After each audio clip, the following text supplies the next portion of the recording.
शास्त्रों में, पुराणों में अनेक लोकों का वर्णन किया गया है। अब ये लोक कैसे हैं, इनका विस्तार कहाँ तक है, हम उसे देखते हैं। उसका कई पुराणों में वर्णन आया है। मैं कई पुराणों को आधार लेकर के मुख्यतः अग्नि पुराण से इस भुवन कोश का विस्तार बताने जा रहा हूँ। इसमें अग्निदेव और वशिष्ठ संवाद का ये पूरा विषय है। अग्निदेव ने कहा, हे वशिष्ठ, भूमि का विस्तार 70,000 योजन बताया गया है। अर्थात पूरी पृथ्वी का विस्तार 70,000 योजन है। ये योजन उस समय दूरी नापने की इकाई होती है, और योजन और मील और कोस उसी के अनुसार जो है दूरियां की जाती हैं। तो उसके अब विस्तृत हम बाद में देखेंगे कि भूमि का विस्तार यहाँ बताया गया है 70,000 योजन, और उसकी ऊंचाई है 10,000 योजन। पृथ्वी के भीतर 7 पाताल हैं। पातालों का वर्णन पुराणों में आता है। ये पृथ्वी के भीतर बताए गए हैं। हम पृथ्वी के भीतर कहें या पृथ्वी में कहें या पृथ्वी पर कहें, उसको अपने अनुसार समझ लेना चाहिए। ये साधारण पृथ्वी की बात नहीं है, पृथ्वी तत्व की बात है। वो धीरे धीरे जो है उसका विस्तार होगा। एक एक पाताल 10-10 हजार योजन विस्तृत है। एक पाताल 10,000 योजन विस्तृत है, तो 7 पाताल 70,000 योजन का होगा। ये पृथ्वी के अंदर की बात बताया जा रहा है। पहला है अतल, दूसरा है वितल, तीसरा है नितल, चौथा है प्रकाशमान महातल, पांचवा है सुतल, छठा है तलातल, और सातवां है रसातल या पाताल। इन पातालों की भूमियां क्रमशः काली, पीली, लाल, सफेद, कंकरीली, पथरीली और सुवर्णमयी हैं। ये सभी पाताल बड़े रमणीय हैं, और उनमें दैत्य और दानव आदि सुखपूर्वक निवास करते हैं। समस्त पातालों के नीचे शेषनाग विराजमान है, जो भगवान विष्णु के तमोगुण प्रधान विग्रह हैं। उनमें अनंत गुण हैं, इसलिए उन्हें अनंत भी कहते हैं, और वे अपने मस्तक पर इस पृथ्वी को धारण करते हैं। ये धारण करने वाली बात होती है कितने तल हैं, अर्थात जैसे हम नीचे चलते चले जाएंगे तो उसके अंदर, पृथ्वी के अंदर या पृथ्वी तत्व के अंदर अनेकों विभाजन किया गया है। ये हमको साधारण पृथ्वी का आशय नहीं लेना चाहिए।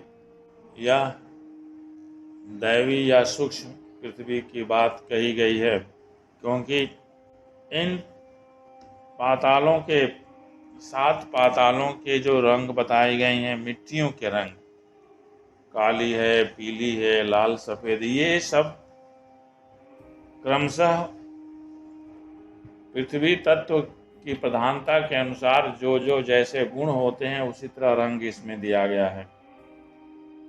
और उसमें दैत्य और दानव आदि सुखपूर्वक निवास करते हैं, अर्थात इन सब में आसुरी वृत्ति के लोग निवास करते हैं। आसुरी वृत्ति में कुछ दयालु भी होते हैं, और शेष की तो जानकारी सभी लोगों की होती है। अर्थात इन सब जितने भी आसुरी वृत्ति के लोग होते हैं, उनमें पृथ्वी तत्व की मात्रा बहुत ज़्यादा होती है, और उनके गुणों के कारण उनका विभाग भी किया गया है।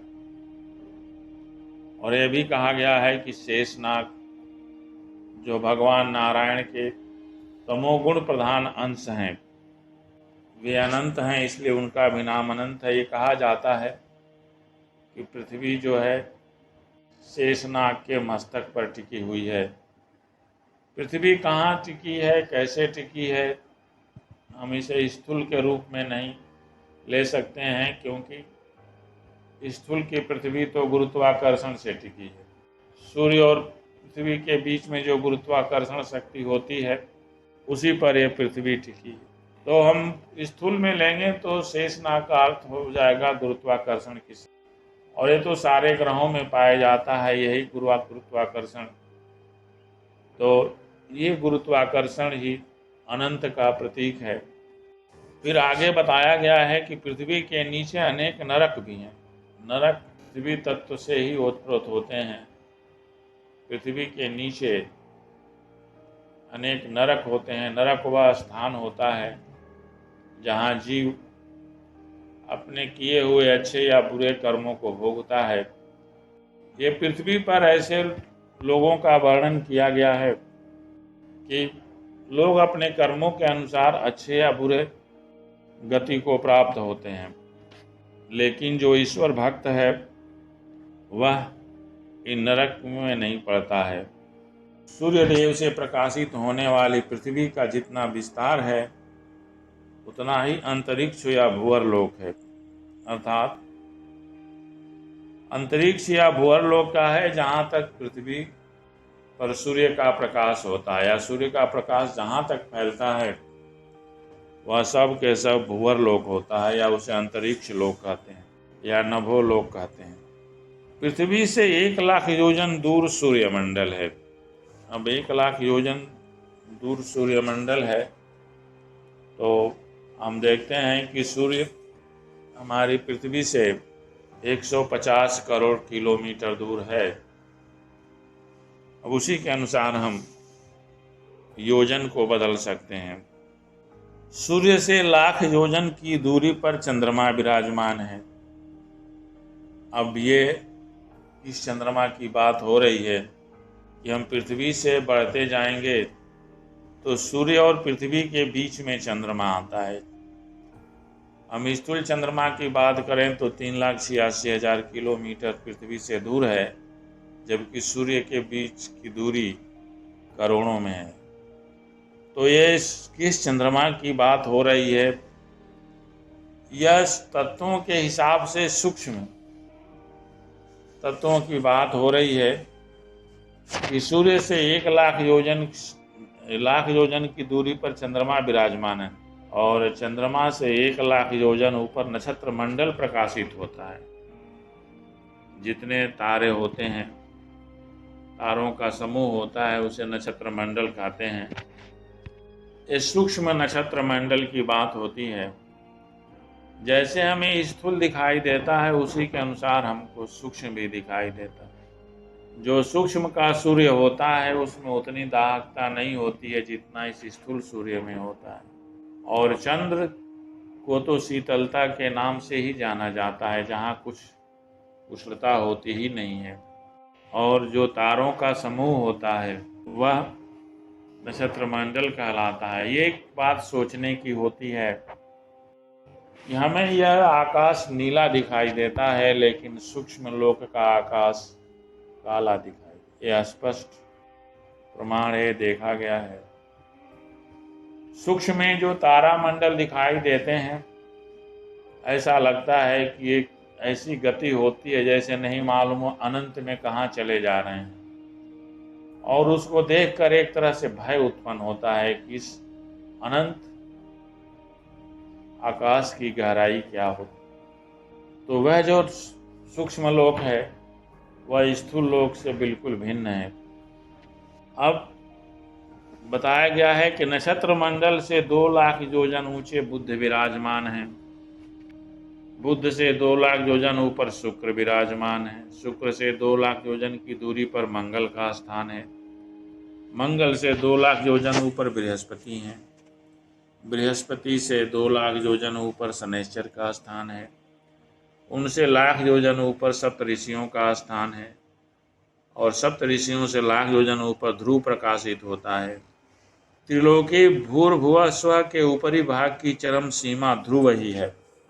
यही इसका विस्तार बताया गया है कि ऊपर के लोगों का जिसे त्रिलोक कहा जाता है, इसका विस्तार यहाँ तक है जहाँ तक ग्रहों का विस्तार है।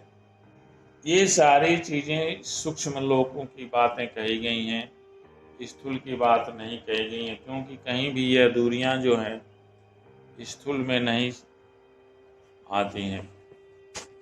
ये सूक्ष्म लोकों के जो हमारा शरीर सूक्ष्म तत्व है, सूक्ष्म तत्व से भी शरीर बनता है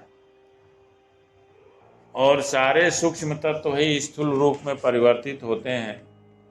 जो बाहर स्थूल ग्रहों का नाम दिया गया है हिंदी पंचांग में, वह इन्हीं सूक्ष्म ग्रहों के विषय में कहा गया है जो सूक्ष्म लोक का नियमन करते हैं। इसलिए हमें स्थूल से इसकी तुलना नहीं कहनी चाहिए, क्योंकि जो त्रिलोकी हम कहते हैं, त्रिलोकी का विस्तार कहा गया है कि यहीं तक है, जहाँ तक ध्रुव तारा है वहाँ तक त्रिलोकी का विस्तार है। अब त्रिलोक ध्रुव तारा कहाँ है हम स्थूल में देखते हैं, लेकिन यह सूक्ष्म बात कही गई है। अब आगे बढ़ते हैं तो ध्रुव से करोड़ योजन ऊपर महरलोक है, जहाँ पे कल्पांत जीवी भृगुवाद सिद्धगण निवास करते हैं, अर्थात जिनकी उम्र एक कल्प तक होती है वे लोग महरलोक में निवास करते हैं। और महरलोक से 2 करोड़ ऊपर जनलोक की स्थिति है। इसी जनलोक में सनक सनंदन आदि सिद्ध पुरुष निवास करते हैं, जिनके सभी लोकों में आवागमन पूर्णतः निर्बाध है। जनलोक से 8 करोड़ योजन ऊपर तपोलोक है, जहाँ बैराज नाम वाले देवता निवास करते हैं। और तपोलोक से 96 करोड़ योजन ऊपर सत्यलोक विराजमान है।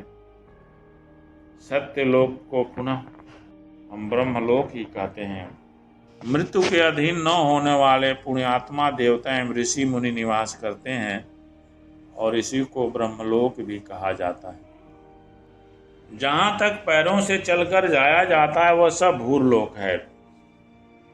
भूलोक से सूर्यमंडल के बीच की दूरी को हम भूअरलोक कहते हैं। सूर्यलोक से ऊपर ध्रुवलोक के भाग को हम स्वर्गलोक कहते हैं। उसका विस्तार 14 लाख योजन है। अब इस दूरी को हम देख लेते हैं कि उसका विस्तार सूर्य से ध्रुव के बीच की दूरी को यह बताया गया है, उसको स्वर्गलोक कहते हैं।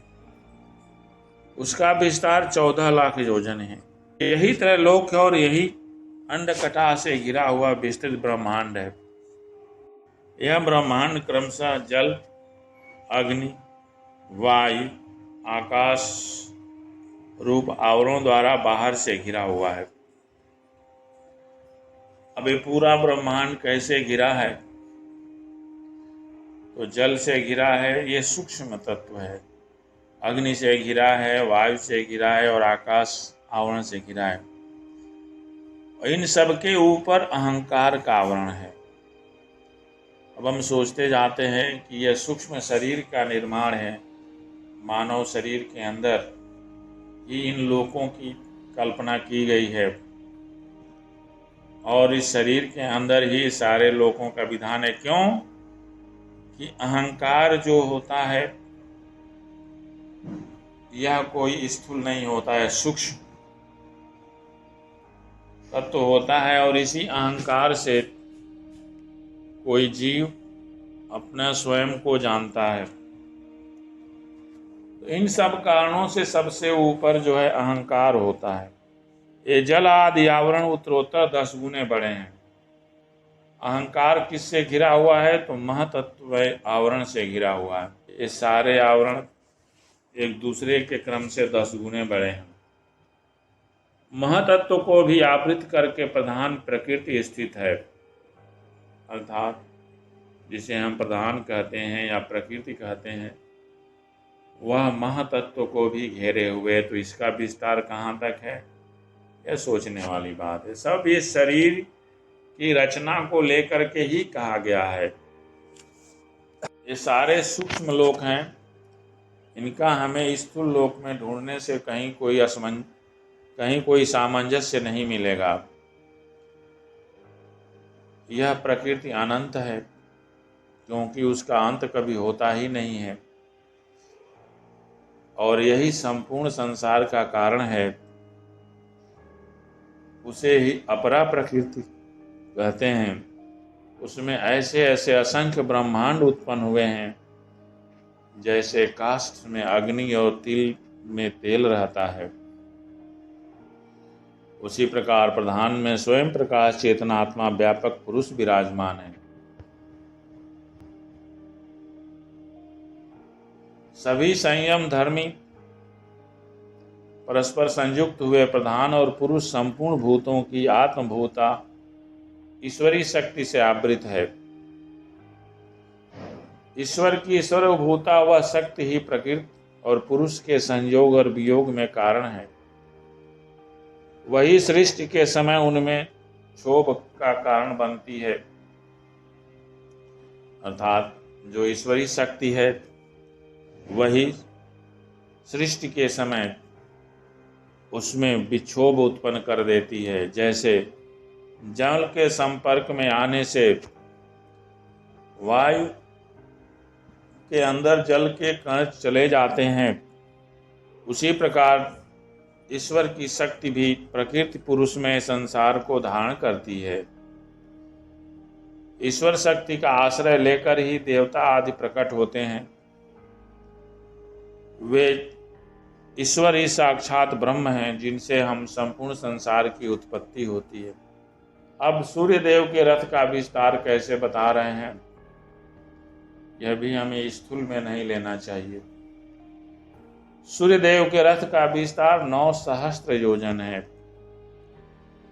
तथा उसके रथ का ईशादंड हर्षा, इसको हरिश बोलते हैं, जिसके ऊपर कोई टीका होता है, इससे दूना बड़ा 18,000 योजन का है। और उसकी जो धुरी है वह 1.5 करोड़ 7 लाख योजन लंबा है, जिसमें उस रथ का पहिया लगा हुआ है। इसमें पूर्वाह्न, मध्याह्न और अपराह्न रूपी 3 नाभियां हैं, 3 छिद्र बने हैं। पूर्वाह्न, मध्याह्न और अपराह्न ये दिन के 3 भागों को कहा जाता है। तो हमें जब इस रथ का रूपक देखते हैं तो हमें यह कल्पना नहीं कर लेनी चाहिए कि यह कोई साधारण स्थूल रथ है, यह सूक्ष्म रथ है। जो जैसे सूर्य पूर्वाह्न, मध्याह्न और अपराह्न 3 समय में पूरे दिन का गमन नापा जाता है। संवत्सर, परिवत्सर, इडावत्सर, अनुवत्सर और वत्सर, ये 5 प्रकार के वर्ष उसके 5 अरे हैं। अब उनके अरे क्या हैं, जिनको हम साधारण भाषा में तिल्लियां कहते हैं। पहला है संवत्सर, दूसरा है परिवत्सर, तीसरा इडावत्सर, अनुवत्सर और वत्सर। ये 5 प्रकार के वर्ष उसके 5 अरे हैं। 6 ऋतुएं उसकी 6 नेमियां हैं, जिस पर टिका रहता है। और उत्तर दक्षिण 2 आयन उसके शरीर हैं। रथ के शरीर क्या हैं? उत्तर और दक्षिण। ऐसे संवत्सर में रथ चक्र में संपूर्ण काल चक्र प्रतिष्ठित है। ये काल गणना को बताया गया है। भगवान सूर्य के रथ का दूसरा धुरा 45,500 योजन लंबा है। दोनों धुरों के परिमाण के तुल्य ही जुगार्धों का परिमाण होता है। आधे जुए को जुगार्ध कहते हैं। अब जुआ क्या होता है? साधारण भाषा में जुआ तो जो बैलों के कंधों पर रखा रहता है, जिससे वो हल खींचते हैं, उसको बोलते हैं। तो उसी अनुसार हमें घोड़े जिसको खींचते हैं उसको मान लेते हैं। उस रथ के 2 धुरों में से जो छोटा है वह और उसका जुगाड़ ध्रुव के आधार पर स्थित है, ध्रुव पर है। ध्रुव उसको बोलते हैं धुरी। उत्तम व्रत का पालन करने वाले मुने गायत्री, बृहति, उष्णिक, जगति, त्रिष्टुप, अनुष्टुप और पंक्त, ये 7 छंद ही सूर्य देव के 7 घोड़े कहे गए हैं। ये रूपक बताते चले गए हैं। सूर्य का दिखाई देना उदय है और उनका दृश्य से ओझल हो जाना ही अस्त काल है। जितने प्रदेश में ध्रुव स्थित है पृथ्वी से लेकर उस प्रदेश पर्यंत संपूर्ण देश प्रलय काल में नष्ट हो जाता है। जहां सप्त ऋषियों के उत्तर दिशा में ऊपर की ओर जहां ध्रुव स्थित है, आकाश में वह दिव्य एवं प्रकाशमान स्थान ही विराट रूपधारी ईश्वर का तीसरा पद इसी को कहा जाता है। पुण्य और पाप के क्षीण हो जाने पर दोष रूपी पंख से रहित संयत महात्माओं का यही परम उत्तम स्थान है, जिसे तीसरा पद कहा जाता है। इस पद से ही गंगा का प्राकट्य हुआ, जो स्मरण मात्र से संपूर्ण पापों का नाश करने वाली है। आकाश में जो शिशुमार सूंस की आकृति वाला, घड़ियाल की आकृति वाला ताराओं का समुदाय देखा जाता है, उसे ईश्वर का स्वरूप जानना चाहिए। उस शिशुमार चक्र के पृष्ठ भाग में ध्रुव की स्थिति है, जो सप्तऋषि मंडल दिखाई देता है। उसके पिछले भाग में जहां ध्रुव होता है, उसे देखने पर एक विशेष आकृति दिखाई देती है। यह ध्रुव स्वयं घूमता हुआ चंद्रमा और सूर्य आदि ग्रहों को घुमाता है। भगवान सूर्य का वह रथ प्रतिमास भिन्न भिन्न आदित्य, देवता, श्रेष्ठ ऋषि, गंधर्व, अप्सरा, यक्ष, सर्प तथा राक्षसों से अधिष्ठित होता है। भगवान सूर्य ही सर्दी, गर्मी तथा जल वर्षा के कारण हैं। वे ही ऋग्वेद, यजुर्वेद और सामवेद में भगवान विष्णु हैं। वे ही शुभ और अशुभ के कारण हैं। अब चंद्रमा के विषय में कहा गया है कि चंद्रमा का रथ 3 पहियों से युक्त है। उस रथ के बाएं और दाएं भाग में कुंद कुसुम की भांति श्वेत रंग के 10 घोड़े जुते हुए हैं। उसी रथ के द्वारा ये चंद्रदेव नक्षत्र लोक में विचरण करते हैं। 33,3333 देवता चंद्रदेव की अमृतमयी कलाओं का पान करते हैं। अमावस्या के दिन अमा नामक एक रश्मि कला में स्थित हुए पितृगण चंद्रमा की बची हुई 2 कलाओं में से एकमात्र अमृतमयी कला का पान करते हैं। 33,3333। इसको अगर जो हम देखेंगे तो हो जाएगा 36,333। चंद्रमा के पुत्र बुध का रथ वायु और अग्निमय द्रव्य का बना हुआ है। उसमें रथ 8 शीघ्रगामी घोड़े जुते हुए हैं। उसी रथ से बुध आकाश में विचरण करते हैं।